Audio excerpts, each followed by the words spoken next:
Start. যে ফর্মুলাগুলো তোমাদেরকে বোঝালাম তার উপরে একটা ম্যাথ তোমাদেরকে করে দেখাচ্ছি। আচ্ছা দেখো, এখানে 27 পাওয়ার 2n/3, 8 পাওয়ার -n/6, 18 পাওয়ার -n/2। আমাদের বেস যেগুলো থাকবে সেই বেসের ফ্যাক্টরগুলো বের করব।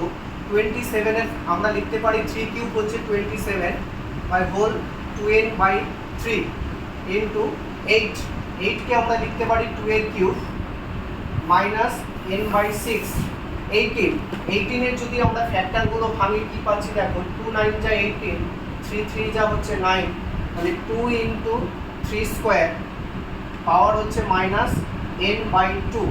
তো আমরা সেপারেট করছি, দেখো পাওয়ারগুলো কেটে দিলাম, 3 আর 3 কেটে গেল, এখানে 3 2 যা -6, তাহলে আমাদের ওপরে কি থাকছে না 3 to the power 2n into 2 two the power -n/2।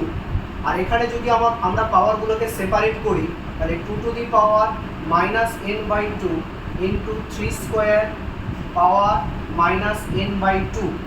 এই 2 আর এই 2 কেটে গেল, তাহলে এখান থেকে আমরা কি পাচ্ছি দেখো, ওপরে 3 to the power 2n into এখানেও 2 রয়েছে বেস 2, এখানে নিচেও রয়েছে বেস 2, তাহলে 2 টু দি পাওয়ার -n/2। আর এটাকে যদি আমরা ওপরে নিয়ে যাই তাহলে পাওয়ারটা হবে +n/2।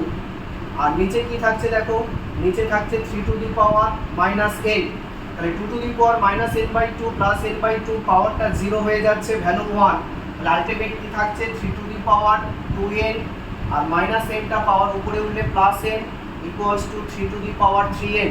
তোমরা অ্যান্সারটা এখানে রাখতে পারো, or 3 to the power 3n equals to 27 power whole n। এটাই হচ্ছে তোমাদের অ্যান্সার।